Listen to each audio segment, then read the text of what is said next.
কাজ চলছে। হ্যাঁ কি কাজ? রিপেয়ারিং কাজ চলছে, দুটো জাহাজ। দেখি পিকনিকও হচ্ছে,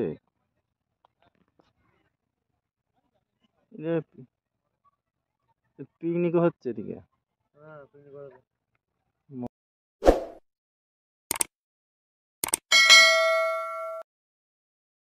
নদীর চড়ায় একটি জাহাজ, পণ্যবাহী জাহাজ আটকে যাওয়ায় তার বিভিন্ন কাজকর্ম চলছে। হয়তো বোধহয় জাহাজ খারাপ হয়ে গিয়েছে, তার জন্য হয়তো এখানে রেখে তার সারানোর কাজ চলছে, এটাও হতে পারে।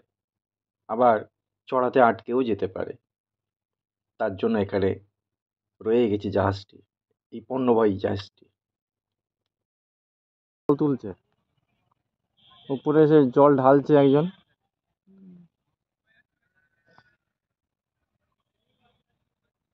নদীর চড়ায় আটকে গেছে নাকি বলো তো? আটকে রিপেয়ারিং কাজ চলছে, বুঝছো না? সব করতে ছেড়ে দেবে এক জায়গায়। সুন্দর পরিবেশ একদম। এইখানে ঝুড়ি নামছে। হ্যাঁ, এটা না বড় গাছের ঝুড়ি নামছে। দূরে যাওয়ার কোনো দরকার নেই, এইখানেই বসলে মন জুড়িয়ে যাবে। হ্যাঁ বলছি তো, খুব সুন্দর জায়গাটা।